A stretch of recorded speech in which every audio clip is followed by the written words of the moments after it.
Hello students, formation of images किंवा reflection from spherical mirrors आपण मागल्या लेक्चरमध्ये बघितलेलं. तर आताच्या लेक्चरमध्ये आपल्याला इमेज फॉर्मेशन मध्ये प्रोड्यूस होणारे डिफेक्ट्स बघायचे. त्या डिफेक्टला एक गोंडस नाव दिलेलं आहे. त्याचं नाव आहे स्पेरिकल ॲब्रेशन. काय नाव आहे त्या डिफेक्टचं? स्पेरिकल ॲब्रेशन. आता हे स्पेरिकल ॲब्रेशन का होतं त्याचं कारण आपल्याला शोधायचंय. ओके, त्या स्पेरिकल ॲब्रेशनचे टाइप्स आपल्याला बघायचे. What is transverse spherical aberration, what is vertical spherical aberration, ते बघायचं आपल्याला. But before that we have to know what actually spherical aberration is. Suppose मी काय केलं बघा, एक कॉन्केव्ह मिरर घेतला छोटासा लाईक दिस. ओके, हा काय असेल? Principal axis. ओके, मग काय होईल बघा, सपोज हे रेज घेतले मी, टड्याव टड्याव टड्याव टड्याव, हे रेज काय घेतले मी? इन्सिडेंट रेज घेतले. आता हा कॉन्केव्ह मिरर काय करेल? या इन्सिडेंट रेजना एका पॉइंटवर फोकस करेल का? असं लाईक दिस करेल असं. Okay, yes or no? असं फोकस करेल. या पॉइंटला काय म्हणतो आपण? शॉर्ट मध्ये करूया. हे रेज कुठले? रिफ्लेक्टेड रेज आहेत. या पॉइंटला काय म्हणतो आपण? फोकस असं म्हणतो की नाही? हा एफ डिस्टन्स काय घेतला आपण? Focal length. आता हा जो फोकस असतो, फोकल पॉइंट असतो, त्या फोकल पॉइंटवर रेज ऍक्च्युली एकत्र येत असतात की नाही? म्हणजे या पॉइंटवर जो काही ऑब्जेक्ट आहे, ऑब्जेक्ट इन्फिनिटी डिस्टन्सवर आहे. इन्फिनिटी डिस्टन्सवर आहे. काय इन्फिनिटी डिस्टन्सवर आहे? कारण येणारे रेज एकमेकांना पॅरलल आहेत. ज्या वेळेला रेज एकमेकांना पॅरलल असतात त्यावेळेला ऑब्जेक्ट इन्फिनिटी डिस्टन्सवर असतो. मग इन्फिनिटी डिस्टन्सवर असणाऱ्या ऑब्जेक्टची फोकल पॉइंटवर काय तयार झाली? इमेज तयार झाली. काय तयार झाली? इमेज. ही इमेज परफेक्ट आहे किंवा आयडियल इमेज आहे? आयडियल इमेज आहे. पण हे ऍक्च्युली असं व्हायला हवं, असं व्हायला पाहिजे, त्यावेळेला कुठली इमेज तयार होते? आयडियल इमेज तयार होते, परफेक्ट इमेज तयार होते. पण प्रॅक्टिकली असं होत नाही. प्रॅक्टिकली असं होत नाही म्हणजे या इमेज फॉर्मेशन मध्ये एक डिफेक्ट तयार होतो. त्या डिफेक्टमुळे ब्लर्ड आणि डिस्टॉर्टेड इमेज तयार होते. काय तयार होतं? जे काही स्पेरिकल नेचर आहे, मुळात ह्याला जबाबदार ते स्पेरिकल नेचरच आहे. Due to spherical nature of sphere, due to spherical nature of sphere, sometimes there is formation of defect in image formation.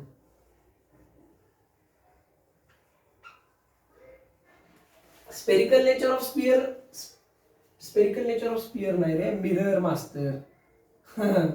Spherical nature of mirror, sometimes there is a formation of defect in image formation and we get blurred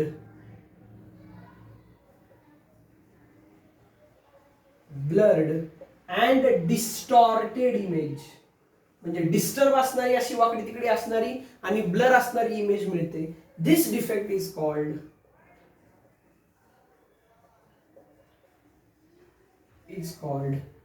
spherical ॲब्रेशन. त्या डिफेक्टला काय म्हणायचं? Spherical ॲब्रेशन असं म्हणायचं. Okay, म्हणजे काय होतं, काय सांगितलं मी तुम्हाला बघा. ही ऍक्च्युअल आयडियल इमेज आहे. ही स्पेरिकल ॲब्रेशनची डायग्राम नाहीये, ही आयडियल इमेज फॉर्मेशनची डायग्राम आहे.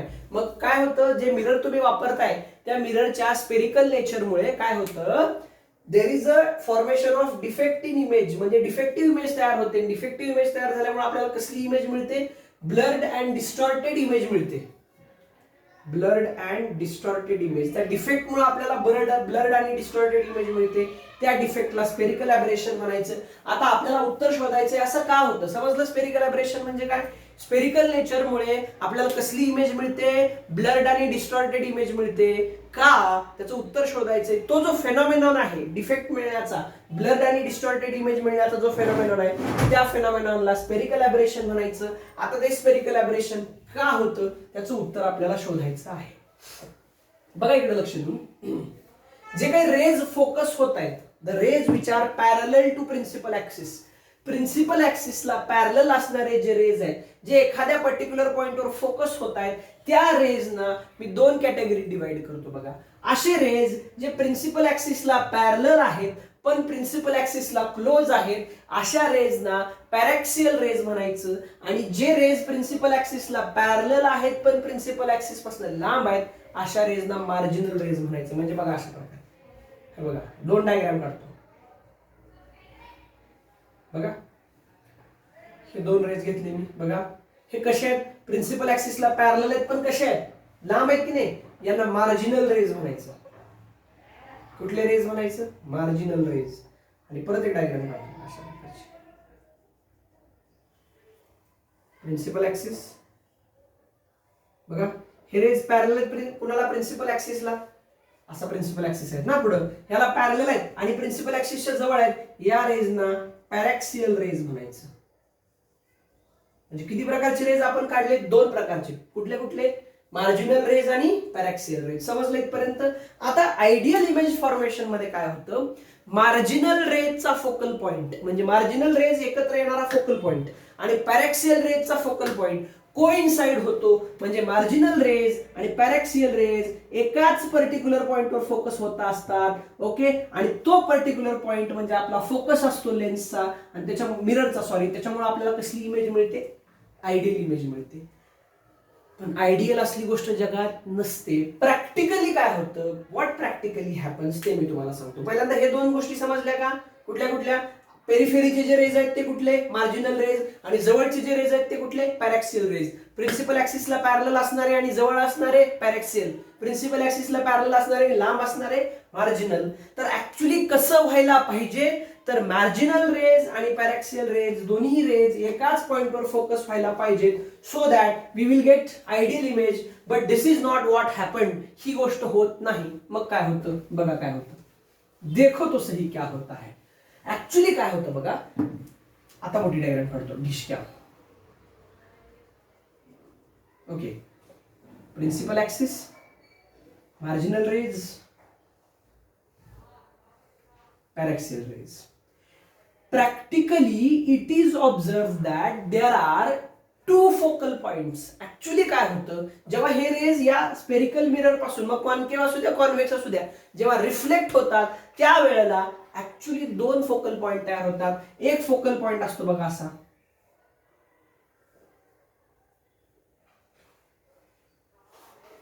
ह्याला म्हणायचं FM. नाही, हा जवळ असतो. सॉरी, डायग्राम चुकलेली आहे थोडीशी नाही, भरपूर चुकली आहे.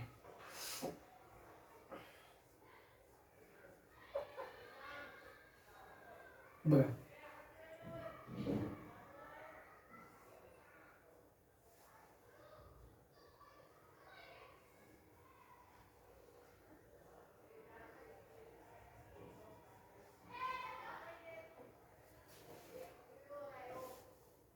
हा जो फोकल पॉइंट आहे बघा, या पॉइंटवर कुठले रेज फोकस झालेत? Marginal rays.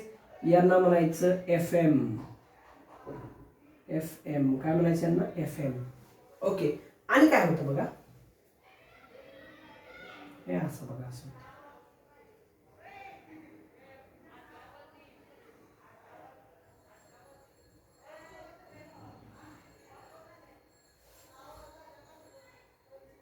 FP. किती फोकल पॉइंट तयार झाले? दोन फोकल पॉइंट तयार झाले का? ऍक्च्युली किती फोकस तयार व्हायला पाहिजेत? एक. जर एक फोकस असेल तर तुमची इमेज स्टेबल असणार, क्लिअर असणार, डिस्टॉर्टेड नसणार. पण ऍक्च्युली काय होतं? What practically happens? There are two different focal points for marginal rays आणि पॅरॅक्सियल रेज. मार्जिनल रेज आणि पॅरॅक्सियल रेज यांचे म्हणजे मार्जिनल रेज एका पॉइंटवर फोकस होतात आणि पॅरॅक्सियल रेज एका पॉइंटवर फोकस होतात. त्यांचे फोकल पॉइंट कोइन्साइड होत नाहीत. मग आता दोन इमेज तयार झाल्यासारख्या झाल्या. दोन इमेज अशा डिस्टॉर्टेड इमेज तयार होतात. ओके. हे दोन फोकल पॉइंट तयार झाल्यामुळे जी इमेज तयार होते ती इमेज कशी असते? डिस्टॉर्टेड असते, ब्लर्ड असते. याच फेनॉमेनॉनला स्पेरिकल ॲबरेशन म्हणायचं. कळलं का स्पेरिकल ॲबरेशन काय होतं? काय स्पेरिकल ॲबरेशन होण्याचं कारण? कारण या स्पेरिकल नेचरमुळे काय तयार झालं? एकाच्या ऐवजी दोन फोकल पॉइंट्स तयार झाले. एक FM आणि दुसरा FP. FM म्हणजे for focal point for for marginal rays, FP म्हणजे focal point for paraxial rays. आणि या दोन फोकल पॉइंट तयार झाल्यामुळे जी इमेज तयार होत असते ती इमेज क्लिअर तयार होत नाही, स्टेबल तयार होत नाही. ती कशी तयार होते? ब्लर्ड आणि डिस्टॉर्टेड. याच फेनॉमेनॉनला काय म्हणायचं? Yes, spherical aberration. आता बघा, सपोज हे जे डिस्टन्स आहे पोल पासून याला म्हणायचं small FM, this is small FP. Small FM म्हणजे काय? Small FM focal length for marginal rays, आणि स्मॉल FP म्हणजे काय? फोकल लेंथ फॉर कुठला rays? Paraxial rays. Now the separation between FP आणि FM, बघा हे FP दिसतोय तुम्हाला, काय दिसतोय? फोकल पॉइंट म्हणजे focal point for paraxial rays, आणि FM दिसतोय focal point for marginal rays. या दोघांच्या मध्ये हे जे सेपरेशन आहे या सेपरेशनला लिनियर स्पेरिकल ॲबरेशन असं म्हणायचं. लिनियरच शब्द आहे का त्याला? लॉंगिट्युडनल स्पेरिकल ॲबरेशन. सॉरी, काय म्हणायचं बघा? The distance between FM and FP and FM म्हणजे focal point of paraxial rays आणि focal point for marginal rays यांच्यातलं जे डिस्टन्स असतं is called as longitudinal spherical aberration. त्याला काय म्हणायचं? Longitudinal spherical aberration. कसं लिहिणार तुम्ही बघा? स्पेरिकल ॲबरेशन म्हणजे ऍक्च्युअली कसं व्हायला पाहिजे? there must be one focal point, but actually what happens, there becomes two focal point, one for paraxial rays, one for marginal rays. The separation between FP म्हणजे focal point of paraxial rays आणि FM म्हणजे focal point of marginal rays यांच्यातलं जे separation असतं त्या सेपरेशनला काय म्हणायचं रे? लॉंगिट्युडनल spherical ॲबरेशन. समजलं का? सेम डायग्राम तुम्ही कॉन्व्हेक्स मिरर साठी सुद्धा काढू शकता, टेक्स्टबुक मध्ये दिलेली आहे, बघून काढू शकता. ओके, आता हे काय बघितलं आपण? हे लिहून घ्या. लॉंगिट्युडनल स्पेरिकल ॲबरेशनची डेफिनेशन लिहून घेतली, समजली सगळ्यांना. आता आपल्याला ट्रान्सव्हर्स स्पेरिकल ॲबरेशन बघायचे. ट्रान्सव्हर्स स्पेरिकल ॲबरेशन बघा काय होतं? इथं जी इमेज तयार होते, जी काही इमेज तयार होती ती इमेज अशी सर्कलच्या मध्ये, समजा मी या इमेजच्या मध्ये जर एखादा लेन्स ठेवला किंवा एखादा या इमेजच्या मध्ये या दोन पॉइंटच्या मध्ये, एकच मिनिट थांबा, स्क्रीन ठेवली मी. ह्या दोन पॉइंटच्या मध्ये जर एखादी स्क्रीन ठेवली, काय ठेवली? स्क्रीन अशा प्रकारची. तर या स्क्रीनवर ज्या इमेजेस तयार होतात त्या सर्कलच्या फॉर्म मध्ये तयार होत असतात. काय तयार होत असतात बघा? When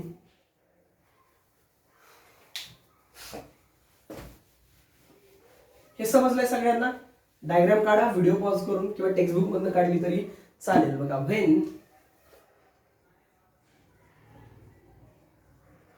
a screen is placed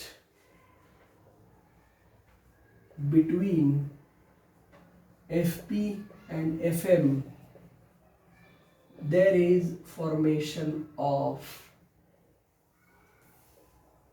images in the form of circles of different radii. म्हणजे वेगवेगळ्या रेडियसच्या सर्कलच्या फॉर्म मध्ये काय तयार होते? इमेज. म्हणजे जर समजा मी काय केलं, FP आणि FM च्या मध्ये जर एक स्क्रीन ठेवली तर त्या स्क्रीनवर काय तयार होते? इमेजेस तयार होतात ऑफ डिफरंट रेडाय. बघा, द सर्कल हुज रेडियस. या आता तुम्ही ज्या वेगवेगळ्या काय तयार झाल्यात, इमेजेस तयार झाल्यात वेगवेगळ्या सर्कल मध्ये, आणि त्या सर्कलची रेडियस कशी आहे? वेगवेगळी आहे. मग असा कुठला तरी एखादं सर्कल असेल ना ज्या सर्कलची रेडियस सगळ्यात कमी असेल, मिनिमम असेल. The circle whose radius is minimum. म्हणजे ज्या इमेज तयार झाल्यात सर्क्युलर इमेज त्यातला असा कुठला तरी सर्कल असेल ज्याची रेडियस कशी असेल? मिनिमम असेल. The circle whose radius is minimum is called as circle of least confusion. त्या सर्कलला काय म्हणायचं? Least confusion. काय सांगणार सांगा परत एकदा? काय करायचं? ते एफपी आणि एफएम ह्या दोन फोकल पॉईंटच्या मध्ये जर मी एक स्क्रीन ठेवली तर त्या स्क्रीनवर काय तयार होतात, इमेजेस तयार होतात in the form of circles of different red आहे. वेगवेगळ्या रेडियसच्या काय तयार होतात, सर्कलच्या इमेजेस, म्हणजे वेगवेगळ्या इमेजेस तयार होतात. कुठल्या फॉर्म मध्ये, सर्कलच्या फॉर्म मध्ये. मग त्या सर्क्युलर इमेजेस मध्ये अशी एखादी सर्क्युलर इमेज असते ज्याची रेडियस मिनिमम असते, त्या सर्कलला काय म्हणायचं, circle of list confusion. And the radius of such circle is called as transverse spherical aberration. म्हणजे जे सर्कल ऑफ लिस्ट कन्फ्युजन आहे ना, त्या सर्कल ऑफ लिस्ट कन्फ्युजनची जर तुम्ही रेडियस घेतली तर त्या रेडियसला काय म्हणायचं, ट्रान्सव्हर्स स्पेरिकल अबरेशन. म्हणजे स्पेरिकल अबरेशनचे प्रकार किती आले, दोन. लॉंगिट्युडनल म्हणजे लॉंगिट्युडनल स्पेरिकल अबरेशन म्हणजे separation between FP and FM, आणि ट्रान्सव्हर्स स्पेरिकल अबरेशन म्हणजे it is the radius of circle of list confusion. Okay, समजलं सगळ्यांना? मी परत एकदा सांगतो, ऐका लक्ष देऊन. काय होतं, जेव्हा आपण रेज फोकस करतो तेव्हा प्रॅक्टिकली काय व्हायला पाहिजे, मार्जिनल रेज आणि पॅरॅक्सियल रेज दोन्ही एका पॉइंटवर फोकस व्हायला पाहिजेत, पण असं होत नाही. काय होतं, दोन फोकस तयार होतात, एफपी आणि FM. FP for paraxial rays, FM for marginal rays. दोन फोकस तयार झाल्यामुळे जी इमेज आहे ती प्रॉपर तयार होणार नाही. कशी तयार होणार, ब्लर इमेज तयार होणार, डिस्टॉर्टेड तयार होणार. ओके, त्या फेनॉमेनॉनला काय म्हटलं, स्पेरिकल अबरेशन. बरं, दुसरी गोष्ट, एफपी आणि एफएम यांच्यातलं जे सेपरेशन आहे, दोघांच्या मधलं जे डिस्टन्स आहे, त्या डिस्टन्सला काय म्हटलं आपण, लॉंगिट्युडनल स्पेरिकल अबरेशन. मग मी काय केलं, एफपी आणि एफएम ह्या दोन पॉईंटच्या मध्ये एक स्क्रीन प्लेस केली, तर माझ्या असं लक्षात आलंय की स्क्रीनवर जी इमेज तयार झालेली आहे ती कुठल्या फॉर्म मध्ये तयार झाली, सर्कल्स ऑफ डिफरंट रेड आहे, वेगवेगळ्या रेडियस असणाऱ्या सर्कलच्या फॉर्म मध्ये इमेज तयार झाली. मग त्या सर्कल्स पैकी असा कुठला तरी एक सर्कल असणार ज्या सर्कलची रेडियस कशी असणार, मिनिमम असणार. त्या सर्कलला काय म्हणायचं, सर्कल ऑफ लिस्ट कन्फ्युजन. आणि त्या सर्कल ऑफ लिस्ट कन्फ्युजनची जी काय रेडियस असेल त्या रेडियसला काय म्हणायचं, ट्रान्सव्हर्स स्पेरिकल अबरेशन. विषय संपला. मग तुम्हाला एखाद्याला प्रश्न विचारला, बरं स्पेरिकल अबरेशन तुम्हाला समजलं, तर तुम्ही स्पेरिकल अबरेशन कसं रिमूव्ह नाही, कसं मिनिमाइज करणार, स्पेरिकल अबरेशन कसं घालवणार, तर स्पेरिकल अबरेशन घालवण्याचा एकच पर्याय, स्पेरिकल मिररच्या ऐवजी पॅराबोलिक मिरर्स वापरायचे. In order to minimize spherical mirror, if you want to minimize the spherical mirror, हा जो डिफेक्ट आहे तो मिनिमाइज करायचा असेल स्पेरिकल अबरेशनचा, तर त्याला एकच पर्याय, स्पेरिकल मिरर्स काढा, ज्या जागी पॅराबोलिक मिरर्स टाका, स्पेरिकल अबरेशन कमी होणार. आलं लक्षामध्ये? That's all about spherical aberration. Okay, right down this.